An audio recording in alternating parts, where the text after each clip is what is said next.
celluloid, and we're turning it into music and podcast for you. Welcome, everyone, to another episode of We Came From Celluloid. I'm Nicky P, here with my good friend and bandmate, Brian Pritchard of Puma Thurman fame. How are we doing there, Brian? Excellent. I'm watching my cats misbehave. I'm in a totally different wing of the house today than usual. And there's cat mischief all around. That's interesting. Cat mischief sounds like a fun kind of mischief. That's true. I watched an episode of 60s Batman last night.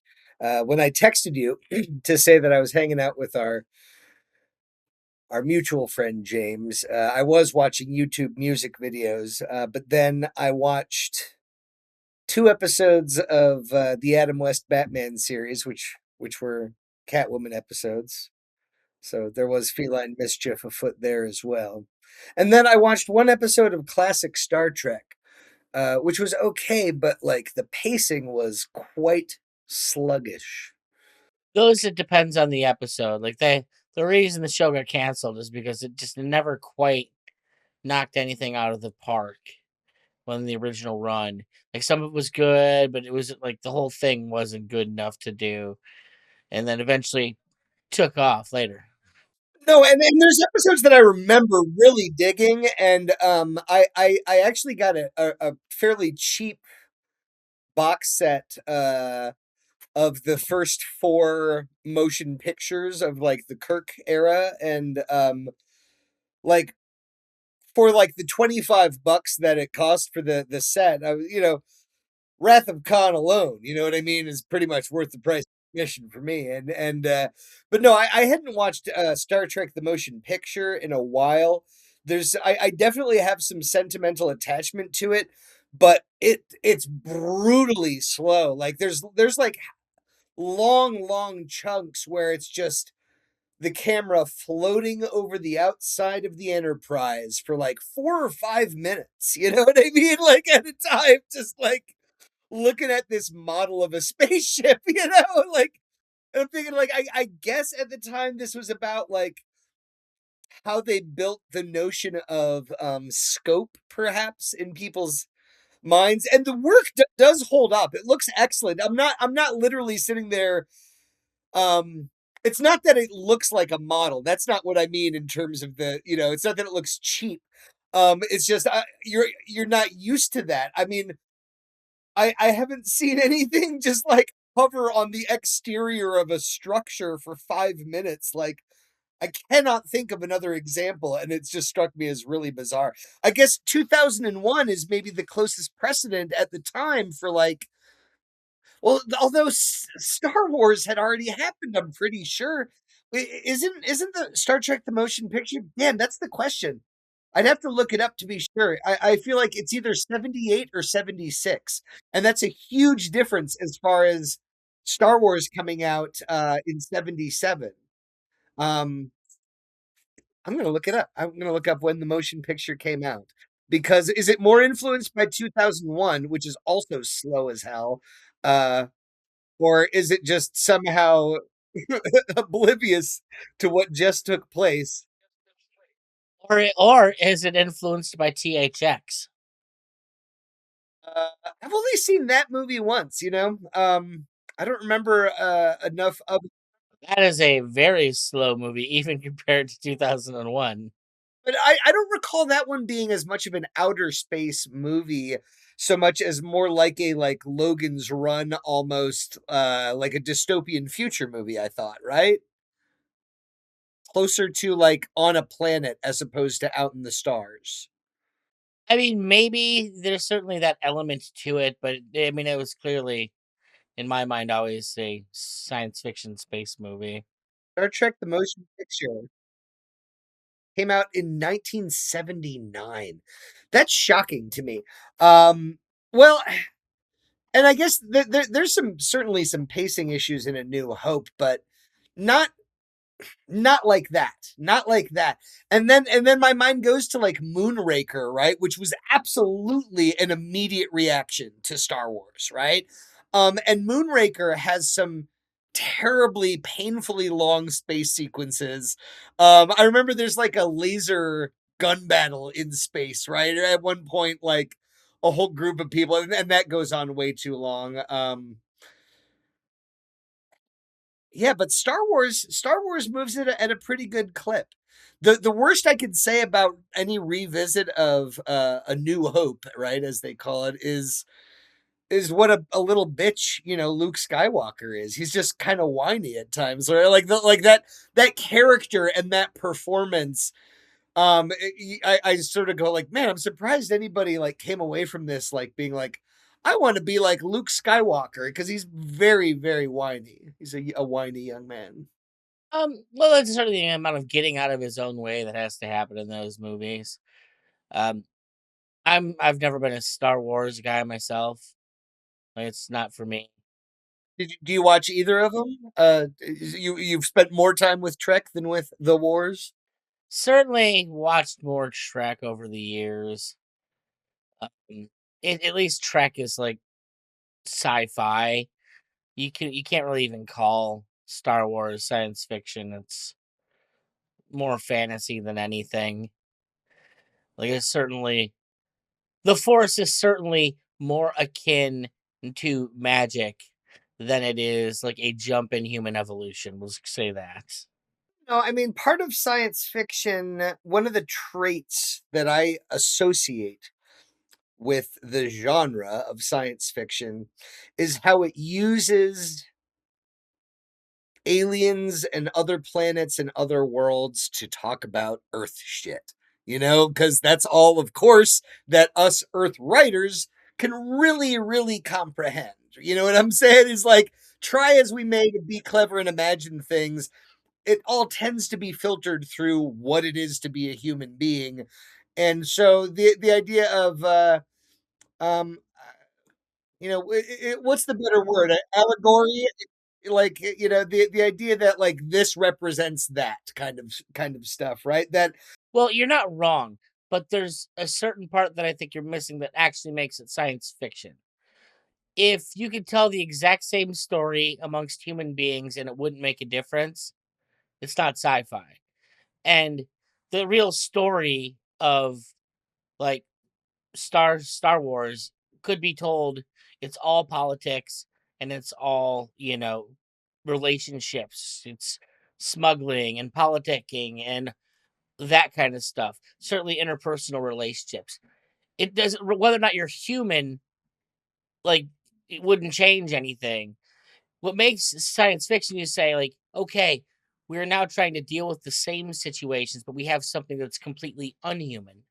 Like the idea of an alien that, like, if you're examining how a people that don't have a concept of race exist in a world and deal with the same type of questions that humanity has, that would be science fiction to me, or speculative fiction more broader.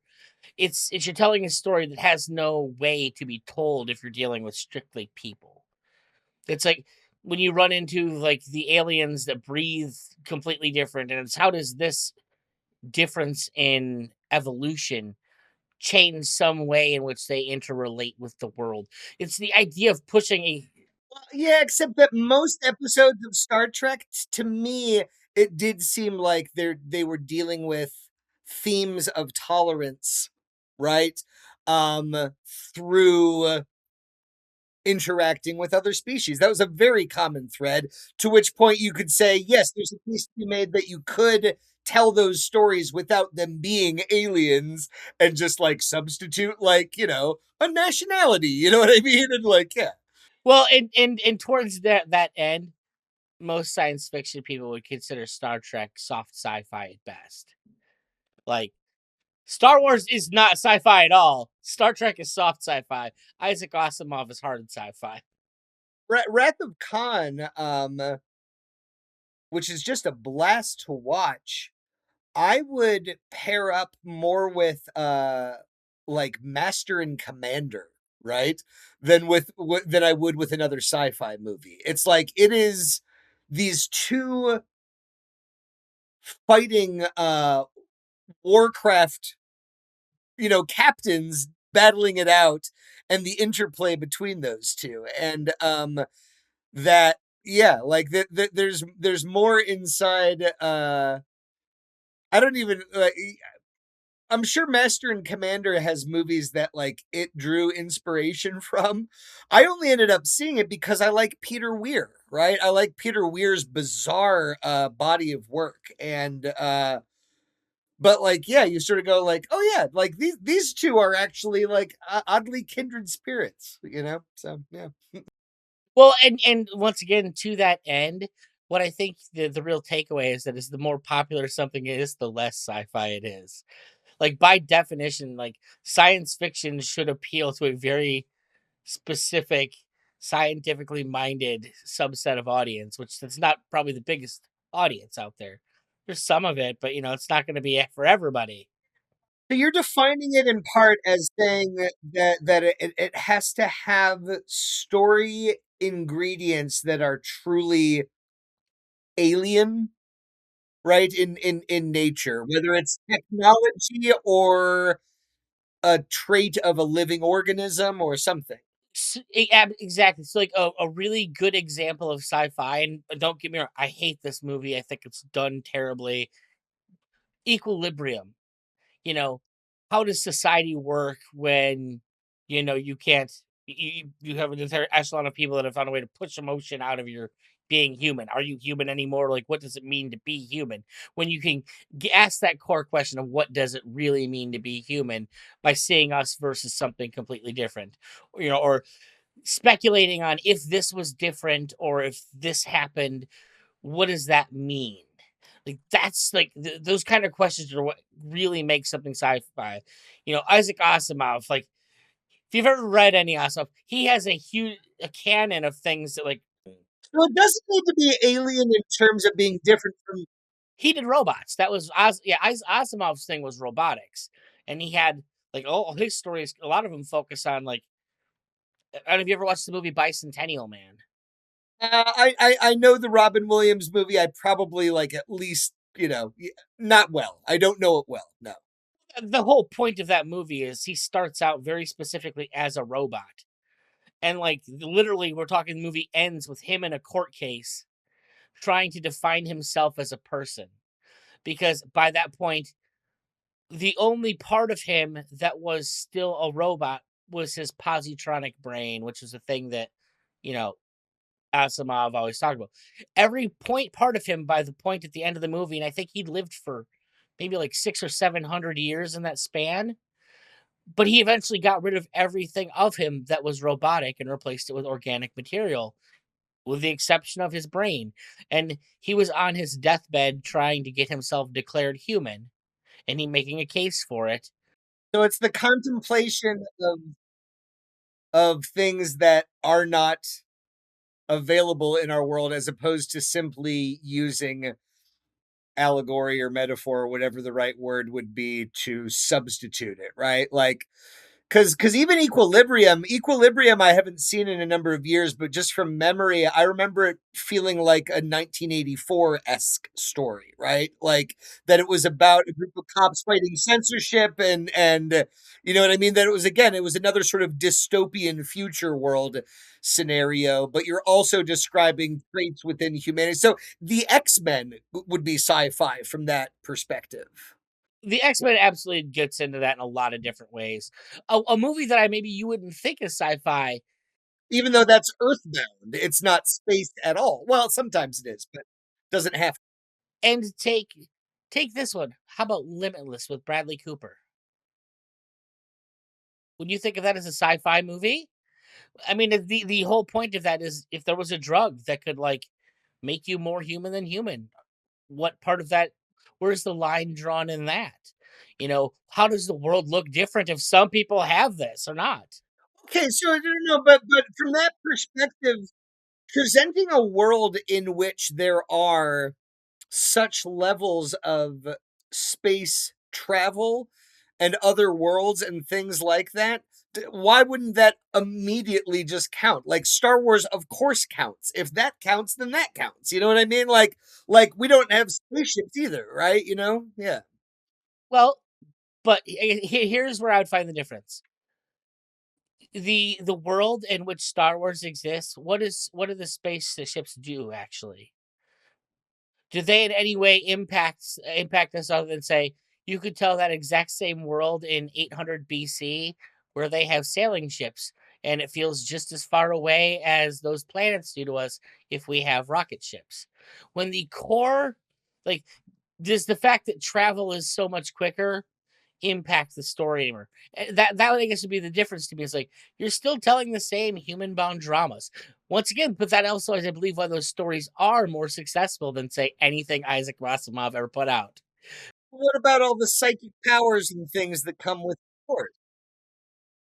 Those extra powers exist in that world. And that's what I said. Like that is the real quibble to me. At that point, what differentiates fantasy from sci-fi? And to me, like the Force feels more like just a general magic. Certainly, in the way they've treated it in the newer movies, where like they're making up powers left and right that didn't exist in the earlier movies. But like they feel just more of like a kind of like drawing on things. Does separate fantasy from sci-fi? That's a weird question. Yeah. I hadn't considered that little nuance either. I think of one is wizards and one is space, right? That's the big difference. But Star Wars is fucking space wizard. Exactly. Well, have you never followed like the Harry? What is Harry Potter other than Star Wars? It's fucking wizards. It is an older man goes out, finds a young boy, takes him from his parents or whatever, or from his aunt and uncle, takes him to a school where he's going to teach him how to utilize these latent powers that he has, and he's going to be special and save the world. The story of the one, right, is in the Matrix. It's, Superman, like that's just because we love that story. We sure do love that story because it's the ultimate fantasy. It's the ultimate ego fantasy, right? Is the idea of going, I've always suspected I was a special boy. And to have that validated, yes, is this like wish fulfillment, right? That like is clearly fairly universal in people that we love and elevate those stories so much. From a from a psychological standpoint, it's actually more than that. And have you ever done any study on like how what you watch affects your brains? And I've read some pretty incredible ones. I can tell you on the one that I did, which was watching 110 horror movies in 3 months. It affects your brain. Like it does things to it. Your brain can't differentiate movies from reality very well. So like you start watching a lot of certain things, your brain starts reacting to things as if that's reality. When you're watching like those movies, like the heroic impulse, I think so much of that and why a lot of movies are unsuccessful today is because when we try and humanize our heroes, there's less of that impulse, which is our need to go out and kind of at least feel as part of a world that doesn't exist anymore. Like there's no heroic actions that we can take in our daily world because it's not the way it's set up. You're not going out and fighting lions. You're not going out and like possibly dying every day just because of nature, which was the normal state of humanity for most of our existence. And without that, the exercise, what kicks the adrenaline up is the film. There's relative heroism, but yes, heroism in terms of adrenaline style heroism, high stakes heroism, perhaps, yes, is largely lost. You're right. I'm rarely going to be called upon to truly save lives. You know what I'm saying? Other than making it my profession. Yeah. Well, I mean, and even in like the saving lives, but like we're not usually called upon to show great acts of anything. Like that's one of the reasons why watching us pro athletes is so you get involved in it is because you're watching people do things that are pushing the boundaries of humanity, what we defines who we are. It does hits that same dopamine drip that you get from watching somebody save the kid, the mom lift the car. The thing our daily lives don't present those opportunities to us other than usually in film form, just because it doesn't exist that way anymore. There's no need for it, but we still have that need to exercise it. And I guess we get a bit of that too, as musicians as well, right? That we also have one of those areas of discipline that, having developed the skill, society, broadly speaking, you get a lot of people that look at it as a bit of a magic trick, right? To sit there and I've acknowledged that myself. I still do feel that way as a spectator, consumer, part of society. You know what I mean? That I am absolutely dazzled by different artistic feats of strength when they are on display, right? Yeah. Well, and it's like, imagine you're a coder. How often do you get to flex the awesome and cool things that your study and practice have taught you how to do, other than when you're in a room full of other coders and you're like, oh man, check out this cool thing that I wrote and did. And Right, and in the meantime, like, yeah, to have the moment where the door's dropping down and you have just enough time to slide underneath it, you don't really get that in, like, web design, you know? It's a shame. ex- well, I mean, there's a certain amount of which I feel like all those careers are, they feeling that right now as AI comes around to take all those jobs in a very unpleasant way. But Yeah, they're collectively just trying to be like, "Don't lock me in this room, it's gonna flood." it's certainly to a certain degree.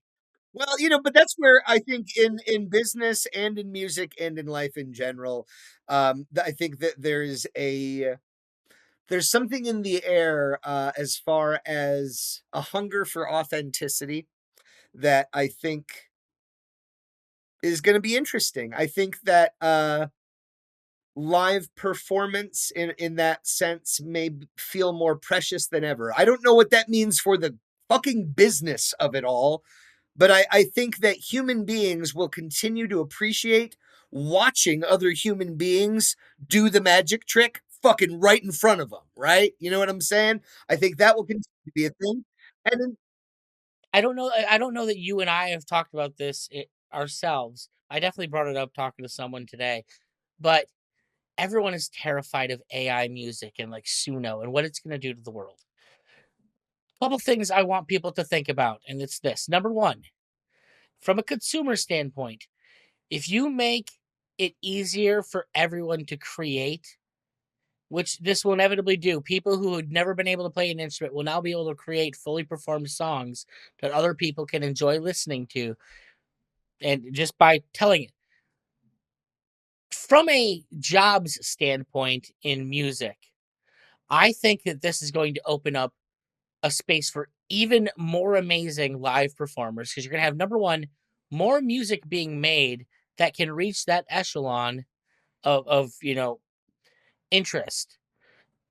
And because Suno can do things that are superhuman, like as far as performance goes, you're going to have a need for far more talented performers to recreate the things that the AI did. Because you're not going to go up on stage and perform just by yourself in most cases, because part of the live thing is a band. Even hip hop artists go up with bands half the time. And so you're going to need to have a level of musician even capable of keeping up. other than like something like a fucking Daft Punk show where indeed they've got mouse hats on, you know what I'm saying? And I fucking love Daft Punk, right? Like, you know what I mean? So I'm not even trying to be like a dick about it, but like the like I did throw on like a live concert thing on YouTube the other day. It was just like, damn, there's not a lot going on stage, is there? You know what I mean? And I was thinking about like competitive gaming. I was talking to somebody the other day who told me that there's universities now have scholarships for and fucking teams for esports. I was going, seriously, right? Like because when that first bubbled up on my radar, 15 years ago or whatever it was, it was I was already shocked at that time to picture people going and like watching somebody else play video games being like a spectator sport. You know what I mean? Like that struck me. And so I was just thinking about that when you talk about AI, and I think about a guy like Aphex Twin, Richard D. James, who, as I understand it, that is his performance, is he brings his laptop and he goes, you know, it's like maybe dances a little bit. You know what I'm saying? Like, I don't know. So people do gather for that and seem to be fine with it. Well, once again, it depends on, like, the kind of thing they're doing. And when you're doing an industrial music, yeah, for certain. But, like, when you're dealing with music, like, say, a lot of the AI that I usually see is country music, which is very much an acoustic performer-based musician, and I think you're gonna find a lot more space for it. My point is, everyone always jumps to the worst part of this as opposed to thinking of what are the ways in which good things could absolutely happen from this. Non-musicians, right? Electronic music, what was already this huge evolutionary leap. Let's assume for the moment, because I don't actually know, that Richard D. James doesn't know how to play instruments. I think he does play piano, but let's assume he knows nothing. What he's been able to build musically as Aphex Twin, I'm so fucking grateful for it. And again, you sit there and go, like, you know, we're trumpet players sitting there at the moment that electronic music, and be like, what the fuck, I guess no one's ever gonna need me anymore, because now you can make, you know, trumpet noises on the keyboard, right? I mean, dude, even into the 90s, people were arguing about how MIDI was going to destroy music. Like, it's been a thing that they've been complaining about forever. And what's weird about it to me is that, first off, anytime there's more good music for the consumer and for, like, the people at large, I don't feel how that's bad for humanity. Like, that is by and large good for humanity. If you're a person who thinks you're going to lose your job in there, well, maybe that's a fear, but I also want you to think about the fact that music, for most of history, was not a job. It was a thing that people did collectively as a group, whether it was a drum circle gathered around the campfire. The performance wasn't like the spectacle, it was a thing that everyone was a part of for most of human existence. Until, like, we'll just say, maybe, like, I want to say the Kings and stuff, like, started having Mozart and those guys writing these big pieces, having orchestras, and it became a spectator element. Like, for most of history, it's a community building thing. And maybe it changes, maybe it never does. The notion though of it's making me think of even like aspects of the notion of celebrity and what I've referred to as like elevating people to special person status, right? That like actors, I'm always fascinated with, and we might have talked about this on here. I actually don't recall, but like when you see a new crop of young actors emerging, right? The Sydney Sweeneys of the world. It's like, yeah, no, she's objectively, to me, she's beautiful. Sydney Sweeney is beautiful, but it's like the world is full of beautiful women, and it's always interesting when you go like, yeah, no, you got elevated like somehow as a culture. We there was no real formal agreement that got made, but like it just, we all elevate certain people to special person status at any given time. And what I was connecting that to in my mind actually was what we were talking about on in terms of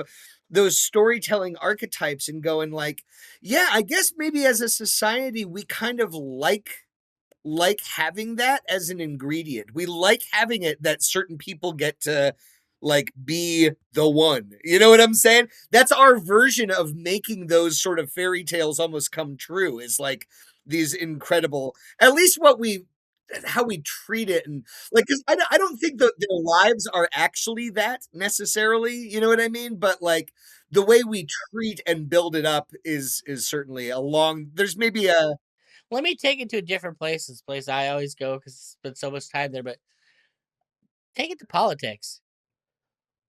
Why do we elevate these people who are ostensibly not even the best amongst us in most cases, these people that just have these jobs? Why do we elevate them as beings? We put people in these places primarily because we don't want it to be our responsibility. And I think part of the idea of politicians is kind of that they get to be hated because we want someone to be able to blame by default for when things don't work out the way that we actually want them. And so part of the deal is you're there to take the slings and arrows of the lack of responsibility I have for things. That is actually the job of a politician, is to be elevated to the point you get the rewards of being a higher class in society. But the real job is I get to sit here and talk shit on you because I don't want that job and I don't want to have the responsibility. But I mean, everybody sort of self-selects. You know what I mean? In both politics and in entertainment, people are self-selecting in terms of going like, no one really twisted your arm to be there. Um, I guess to me, it's Oh, in politics? well, yeah, yes, but in the case of acting, there's a lot more. In politics, it's if you're a sociopath, you go for the job. Most people don't want the power. I think there's a lot more people competing for entertainment jobs, right? The number of people right now across the United States who consider themselves aspiring actors and actresses, right? As a goal, right? Relative to the number of them that would be elevated to special person status, which is not the same as having a fucking job, right? That like there's actors and actresses that, are those faces everybody recognizes but you don't necessarily, they're not a household name, right, kind of thing, and it is a job, right? But then like a Brad Pitt comes along where he'd worked a little bit before Thelma and Louise, but he's in a movie that has enough of a wide release and is seen by enough eyeballs where suddenly he's just almost immediately propelled to special person status in a way that goes beyond self-selection. He's, of course, self-selected to be an actor, go get the job, all those other things. But what happens in a moment that a thing is released, a song is released, and manages to break through, that's something that, like, I feel like no business has really ever fully been able to control or manipulate. That it is still something like that is this unspoken communication between the people. And again, I know that there's publicists and I know that like there's an engine that puts people on our radar to make those picks, but I've also joked about the Casper Van Diens of the world, right? Who I'd get my new issue of Entertainment Weekly and it's like, Casper Van Dien, like Hollywood's hot new star, and I would just shake my head and be like, I don't think so. Like, you're trying to tell me this guy's a star, but he's not. Whereas, like Brad Pitt, it almost feels like it wouldn't have mattered if what his publicist did, like the public was clamoring for more. Once we met that dude, we were like, give me more of that. Well, because I'm going to argue why you think it's Thelma and Louise. You don't think it's his part in True Romance that made him what he is today. No, no, that is not what made him a star. Being shirtless in Thelma and Louise is what made him a star. Yeah. You mean him being a dirty, drugged out pothead in one scene in the movie is not what propelled him to fame and fortune? I'm too literal. You mean his work in Class Act, or yeah, what he was in something else prior to that too, right? Um, yeah, no, and then there was the What's funny because True Romance is a great movie, popular film by its time, but it's that's certainly not what was going to be the thing that utilized him for the best thing he has in there. well, and you're right. That point's well taken as far as like even the notion of going, yeah, even just showing up and getting work on screen in a movie that has eyeballs on it. Yes, like that didn't propel him to stardom either. It had to be the right role. Yeah. Well, and add that to the element of dude, taste does matter in this. Who in the world ever imagined Napoleon Dynamite was going to be what Napoleon Dynamite became? John Heater rode that train for quite a while. Like, it's not like he's the most famous guy ever, but he's probably way more famous than the guy who made Napoleon Dynamite ever should have been. You remind me of that joke in Dogma, right, where Salma Hayek plays like the muse. You know what I mean? And she's like, I was responsible for 9 out of the 10, top grossing films of all time. And they're like, what was the other one? She's like, Home Alone. this one, I had nothing to do with that. I have no idea. You know what I mean? How that would fucking happen, right? I don't know. You just reminded me of it. It's a funny joke that, like, yeah, people are always trying to like perfectly plan everything, and then you do get this weird shit that just like, yes, you're right. That's a great example where the people decided. Although MTV certainly helped, right? The marketing engine and all those things has to put it in a spot where people can be exposed to it. People need to be exposed to it, but they couldn't have forced it. And indeed, his follow up stuff, you know what I mean? Like Nacho Libre certainly had the right amount of marketing push, but it didn't land, you know? It didn't. Yeah, and that was the first thing that came to mind for me. Nacho Libre didn't do what that did. Yeah, right, right. Well, here's another one, like Joe. You know, granted, it's earlier in the MTV era, but Joe's Apartment never did what could I think it should have. That movie's hilarious, but like, but the point is like it's just it's not for everybody unless you want to watch a bunch of cockroaches talk and throw parties in a guy's house in New York City. Like, what the hell's there in that movie? There's so much of, well, the taste of the people decides what this. I'm gonna be honest, like I've never understood anything Tim and Eric have ever done, but there's a whole lot of people that love Tim and Eric. Like to me, there was. I mean, to me, it all kind of seemed like it was poking fun at like people that didn't necessarily need to be poked fun at. But I think that's just because I didn't get it. I didn't understand the comedy. Like this purposely making things look bad just was not for me. But it clearly they've gone on to make movies. They had how many different series? I think 5 or 6 series over the run that were all very popular for the people that they had an audience with.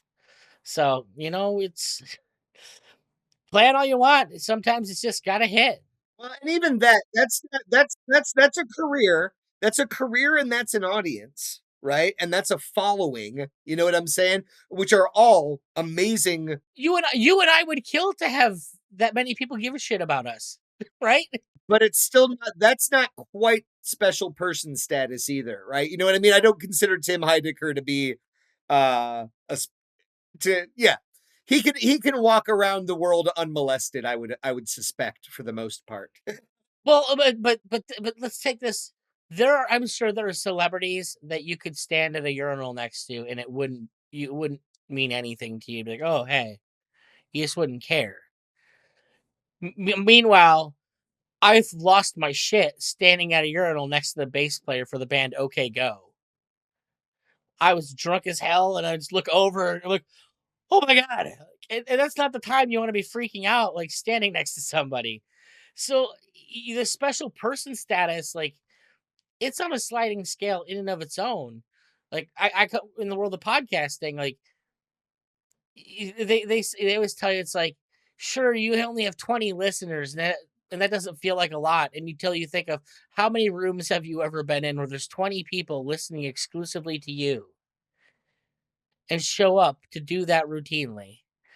Like the internet has our brains think about these things very very abstractly and not for what they really are. So fame is a thing that exists, at all kinds of different levels. Like literally one of my all-time favorite bands that I would geek out watching is from Cleveland. Nobody else I know, even from Cleveland, knows who the hell this band is. But I'd lose my shit if I ran across the lead singer like out in public. Oh my god. And he's a dude that like probably teaches at the school locally. I know you're nutty for Mike Stanley and the Resonators. Yes, you've told me on and on about Michael Stanley. Michael Stanley. Yes, yes, Nick. We know you love Michael Stanley, but people know him outside of Cleveland. Not to say that he jokes. I am not from Cleveland and have hardly any connection to who Michael Stanley is, and I think of him not as the great what could have been, as the more as the great. Why do you think he could have been? Nothing against Michael Stanley. He's a fine musician in what he does. I've never quite understood Cleveland's fascination with him. I felt there were plenty of people that did what he did better at the time he did it. We've got his face on slot machines in our casinos. So what does that tell you? Well, once again, the scale, man. If everyone in Cleveland loves you, is that a bad thing? Yeah, I don't know. Or is he doing that because what's his name from the Raspberries left Cleveland? I don't know. I don't know who that would be. Oh, uh, what's it? What am I thinking of here? It's because he's. I can never remember the guy's. The guitar player that was inducted in the Rock Hall and stuff like that. Yeah.